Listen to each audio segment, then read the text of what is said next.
talking with Doctors Marina von Keyserlingk and Dan Weary, professors at the University of British Columbia. Dan and Nina are renowned researchers in dairy cattle welfare, and for the last 2 decades have held an NCRC Industrial Research Chair in that area. NCRC, or the Natural Sciences and Engineering Council of Canada, promotes discovery research by supporting major research endeavors in Canadian universities. Today we'll be talking with them about their renewed NCRC Industrial Research Chair and their work in dairy cattle welfare. So thank you very much, Dan and Nina, for being here today. Thanks, Kira. Thanks, Kira. So although you're already very well known in the dairy industry, let's start a little bit more about information on yourselves. So can you give us a little bit of your background and involvement in the dairy industry to date? Nina, you want to start off? No, you go for it, Dan. So I actually got involved in dairy relatively late in life. Once I was already a researcher, I was doing applied research in animal welfare on pigs, and UBC created this new program in animal welfare out here in British Columbia, and came out to British Columbia and found out we have this wonderful dairy industry, but not such a big pig industry. And the university was also really lucky to have this beautiful dairy farm, and so it just was a real natural for me to sort of leave my pig clothes behind and put on my dairy overhauls and become a dairy scientist. So that's really since 1997 when I first came out to UBC. That's when I've jumped into the dairy industry with 2 feet. So for me, I mean, Dan said he's relatively new to the world of dairy science. I think the best way to describe me is that we've probably had about the similar time spent in the area of dairy research. My background, though, has very, very deep roots in the fact that in agriculture per se, in the fact that I grew up in agriculture. I didn't grow up in the dairy industry. I grew up in the beef industry. So I was in 4-H from the time I was 9, started when I was 9 till I was 19.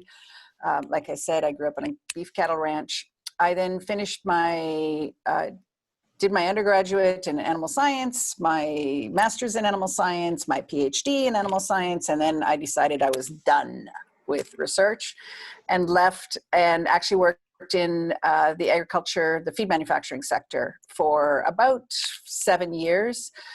And then in about 2001, I got to a point in my life where I was just sort of, I've got strong roots in Europe. I'd heard about, the public and people starting to ask questions about how we raise farm animals and not just dairy, but also other farm animal species. And so I approached the animal welfare program and met David Fraser and Dan Weary, and they were kind enough to sort of take me under their wing. And then in 2002, I was fortunate to land a faculty position.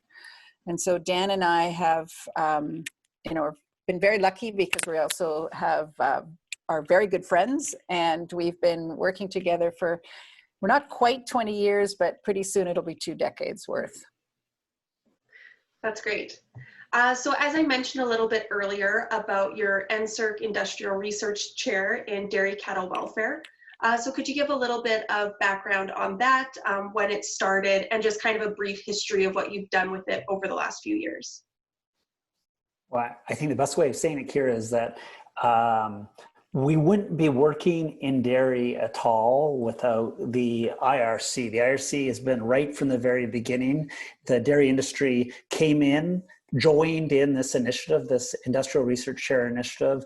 When we first created this program out at UBC, they were the first ag group to be involved, and that was, that's what also paved the way for us to really have dairy sort of front and center in our program. So, and it's also been the rock that's supported all of our dairy research over the past, as Nina says, 2 decades or more. If it wasn't for the IRC, we wouldn't have been able to create the program that we've created. It's absolutely fundamental. I guess, and I mean, Dan said it very well. It's the rock, it's the pillar, it's all these words that you can describe that sort of the pin that holds it all together is the fact that, you know, this is also a theme-based grant. So it's not this type of research money where you hear about professors say, okay, I'm going to write a grant and I'm going to address question 1, question 2, and question 3, and then you apply for money and you get the money and you do the research to answer question 1, question 2, and question 3. The research in the theme, the NCRC Industrial Research Chair allows us to do these theme-based 5-year grants. Of course, the core is on dairy cattle welfare. And that makes most sense for the reasons that Dan has said, in that we have had this long history of very strong ties with the dairy industry. And, you know, it started out with the Dairy Farmers of Canada and the BC Dairy Association in the early years. And now Alberta Milk has been on board for a long time. And now in this latest round, we also have Saskatchewan Milk, Sask Milk, and Manitoba has also come on board. And also, you know, I do also want to recognize the beef cattle guys. You know, the Beef Cattle Industry Development Fund has been a partner right from the beginning, almost like a silent partner, but there's recognition that, you know, all the dairy cattle also end up in the beef system. And so it's this grassroots support for this body of research that we've been able to undertake. And because it's 5 years, it also allows us to, you know, work with these students. And I mean, they're the ones, you know, the IRC provides the means. It's the students who provide, you know, a lot of the heart and the passion that makes all of this work. Well, I will say Alberta Milk has been very happy to be supportive of your program and to be a part of it. And I guess just to jump into, I guess, the next 5 years is Alberta Milk was also happy to be a part of your renewal in 2019. So we're very much kind of at the start of the next chapter of your IRC. So I know you've already completed a lot of work in this area. So I was just hoping to cover some of the bigger topics, maybe some of the highlights of the work that you've already done and where you see this research going next. So let's start a little bit with CAF Housing Management. Well, I can start there. I mean, it's CAF Housing. I mean, it's a core area within the code, the National Farm Animal Care Council, sort of the NFAC code on the care and handling of dairy cattle. It is, you know, a huge chapter in that. Our research has contributed to the recommendations for best practice, but you know, we don't stop with just one thing. We're continually trying to refine these practices. And so we're continuing to work on social housing. And also, I think one of the big areas that this cycle of the IRC is going to tackle is weaning. I mean, we know that it is still one of the toughest things for farmers to do is, you know, to get these calves to transition from the milk feeding period to the post-weaning, through the weaning period into the post-weaning period.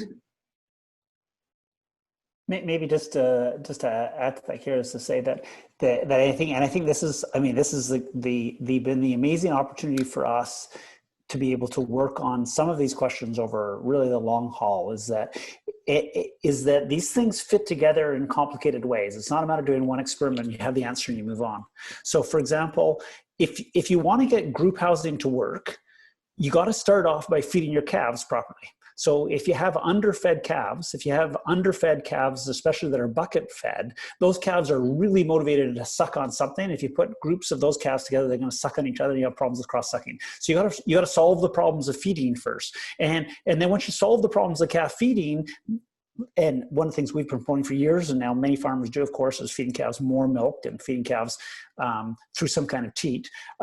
Then, as Nita says, that actually opens up new problems, because if you're feeding calves more milk, then actually weaning, which has always been a problem, becomes even more of a challenge in terms of managing that weaning right. So you have all these sort of moving parts, and so we've had this wonderful opportunity to try to do this research project after research project, layering these together so that we can come up with sort of these more more sort of sophisticated, well thought through solutions. So for example, when people ask us about moving calves into group, we have lots of things to say, for example, about the use of small groups, et cetera, how to manage those. But we also can give them advice about the entire package, which includes how to feed calves properly.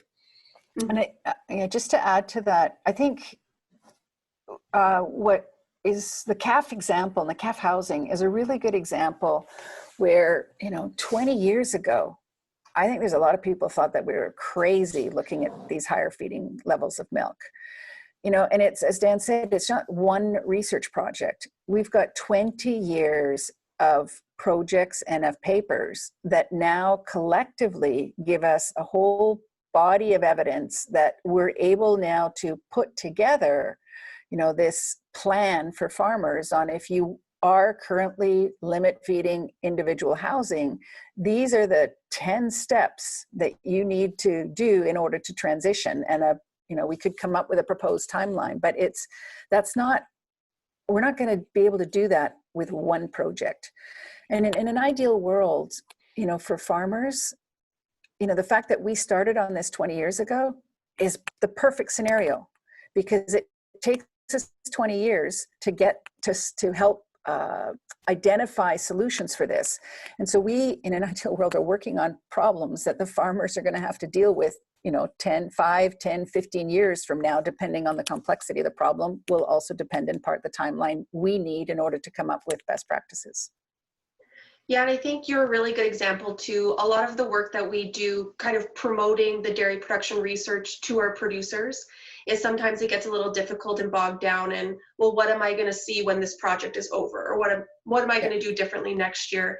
And a lot of times, that's not really feasible for projects, and you almost need years and decades of research piling up on itself to say, okay, now we can conclusively give you these recommendations. Yeah, because we're the ones that can afford to make mistakes. Mm-hmm.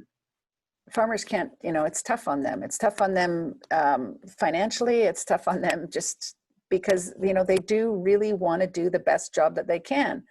And so it's much better that, we try out all these things. Yeah, and I think that's one of the great resources you have in the UBC dairy farm, is that farm has been quite progressive and can kind of lead the way for what farms might look like down the road. So touching a little bit on where this research in CAF housing or CAF management is going next into the weaning transition. So can you talk a little bit more about what types of weaning protocols are you comparing? Is this about feeding? Is it about housing? Is it about both or more? Yeah, these things probably go together. And one of the nice examples of that, actually, Kira, is coming back to that work on social housing. One of the things that we found over the years is that calves are really good about learning from other calves, or if they have available older animals in their group.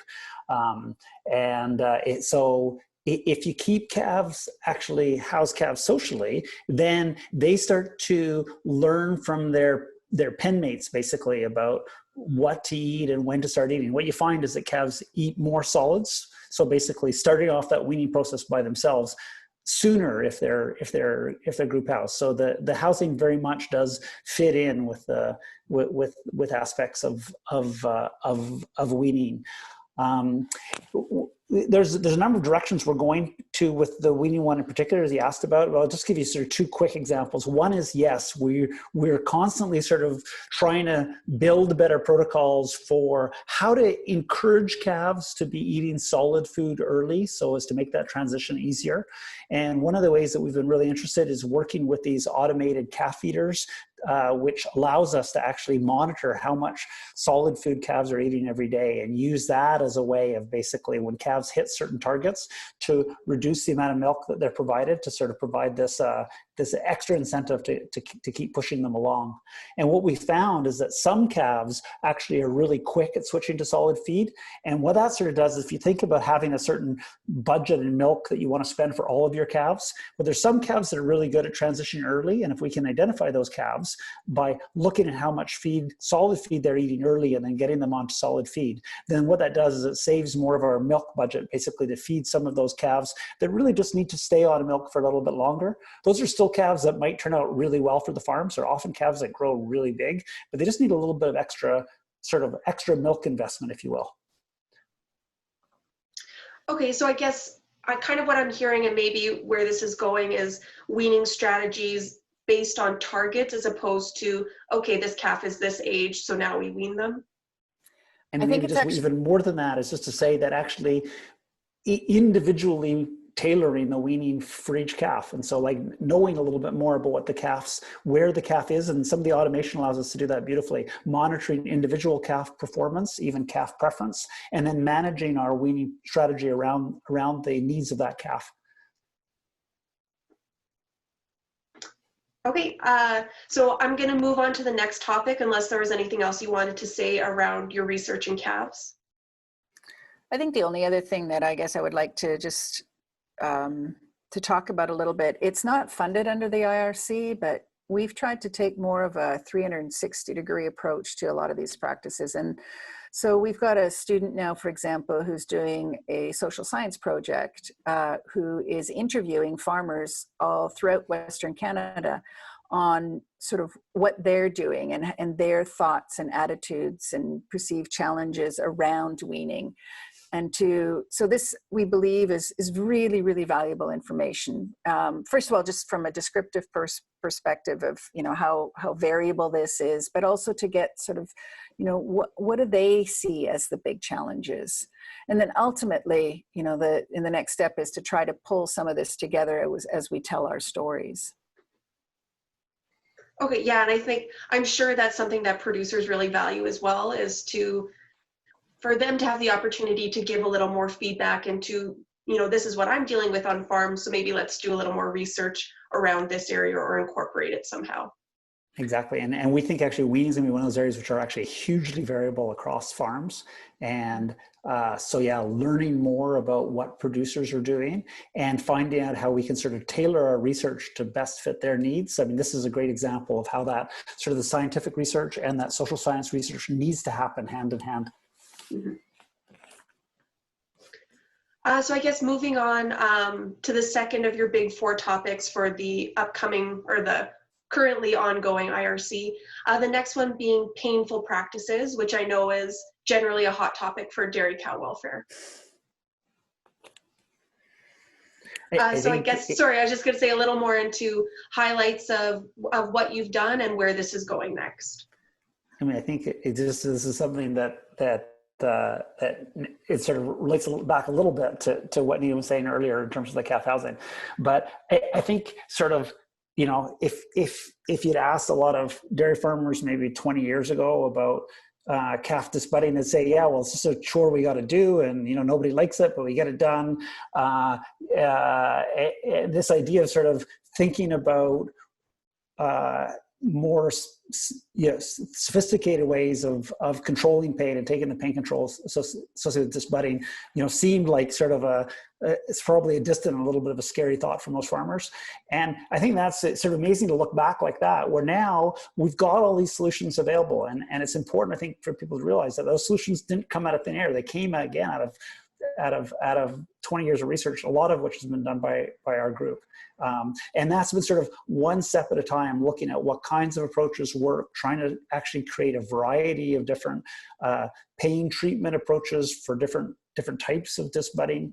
And it's one of those things, I mean, that might be in a way a little bit disheartening for producers, but I think is sort of, this is sort of where we are in the modern world, is that, we solve some problems and then we find out that actually there's still other problems which we hadn't realized. And so one of the areas still on disbudding pain, maybe Nina will talk about some of the castration pain in a minute, which we're also going on to, but just even in the disbudding pain, we're learning more and more about how to control the pain that can sometimes last for hours, even days after the procedure, and how to treat that. And so that's an area where we currently have some students working. And Danny mentioned that we're moving into castration now. It's an area that has traditionally not, we don't talk about castration when we talk about the dairy industry.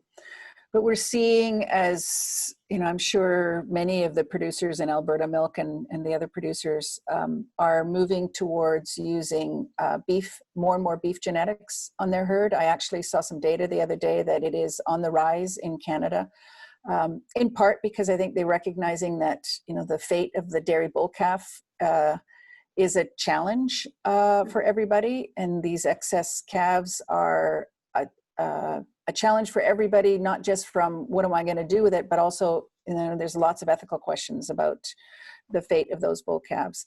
And so we're going to more beef genetics and all of that. So we've got all these calves now, and a good portion of those are bull calves, and a lot of the feedlots don't want bulls. They're going to want steers. And so, there's these questions that need to be answered. So we've got a few students now looking at, starting very simply. I mean, we're still doing work on caustic paste versus hot iron dehorning, and now we're looking at banding versus surgical castration. Mm-hmm. And so this is something that we continue to work on. I think the other thing that I was thinking about as Danny was talking was, again, this is bringing in the social sciences, and we've done some work looking at sort of public attitudes to some of these painful procedures, and this is a tough area to talk to the citizens about. And at the same time, we've all heard, and it's an easy thing for farmers to want, I will spend the extra money as long as I can get increased, gain per day and all these production measures, that if that increases, then I can justify doing this. In terms of these painful procedures, I think part of our job has been to work with farmers and for them to just see that this is just simply the right thing to do. And then at the end of the day, this is going to cost you a few pennies. Luckily, a lot of the cost of the drugs have come down. Luckily, there's been really great relationships coming up with between farmers and their veterinarians, figuring out how best to do this, tailoring, what works best for the farmer. But these are also, I think, part of what we've have tried to help the industry is to have these conversations around some of these extremely contentious issues, and how does the industry navigate that, and what are the conversations? Yeah, and I think that's a really... Sorry, go ahead, Dan. Just to come back, because I think that's an interesting thing. Again, just looking back on the history of these things, is that for me, I don't know if it's what you feel too, Nina, but my feeling is that we used to hear that from people who hadn't started doing pain control. They would come up with reasons why I'm not doing pain control, including costs. I have not met a dairy farmer a Canadian dairy farmer that once they started to use pain control wanted to switch back. I think, that as soon as people see the benefits for themselves and for their calves, it's just like, this is just, as you say, Nina, it's the right thing to do. And so I think it's been but I think it is worth us taking that time to say, oh, okay, gee, we really have come a long way. And we've come a long way because the industry had the courage and the fortitude to take these kinds of things on, for example, through the code of practice, as Nina brought up earlier. But that code of practice didn't come out of nowhere. It came out of research. And we're still contributing to that in the ways that Nina said.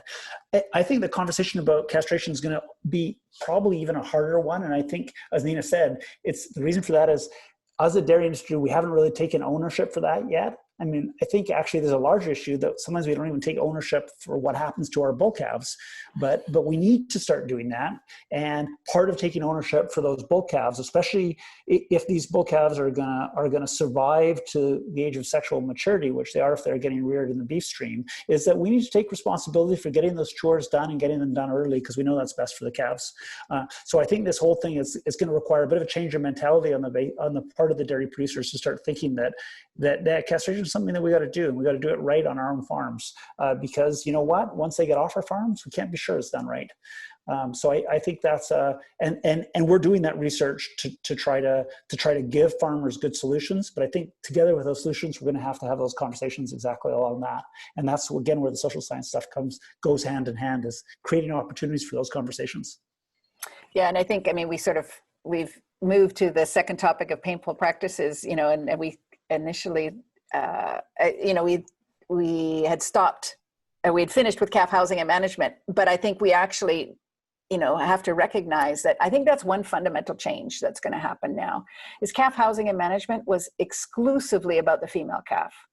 I don't think that is a luxury that the dairy industry has anymore. I think CAF Housing and Management must be about both sexes, the male and the female CAF. There's been these major changes in the transport regulations. These calves are going to be spending more time on the farm. And as Dan said, I think the dairy industry has to take full ownership of the fact that they're producing these calves, these, call it what you may, excess or surplus calves. And we owe it to the animals, we owe it to the industry. And in order to maintain social license, we need to figure out a way on how to deal with those calves. And I would be so bold to say we need to do it better than we did it tomorrow than we did it yesterday. Yeah, I agree with you completely. And I know that's certainly an area of improvement that's been identified in the industry. And it's just also important to note that all of the research you're talking about does go to inform things like the codes of practice. And certainly we've seen those changes come through the pro-action requirements, especially in regards to pain control. So all of those requirements are science-based, and realistically, bull calf management and castration is something that's going to be coming down the pipeline sooner rather than later. So it's important to do the research and figure out how we can do it best on farm. But I think, Kira, I totally agree with you. We've benefited so much from, the being able to have the opportunity to engage in this, in the delivery of the science. But I think both Dan and I have talked about the social sciences and the natural sciences, and our belief that those two worlds need to come closer together, because science can only tell us what the options are. It can't tell us what we ought to do. And that's, for the dairy industry to maintain its social license into the next, 3-4 generations, we also, need to understand we need to do a better job at bringing practices that don't align with societal values. We need to bring them in line. I don't think, and correct me if I'm wrong, Dan, but I don't think the public expects the dairy industry to change overnight, but the dairy industry is expected to try to get better every day.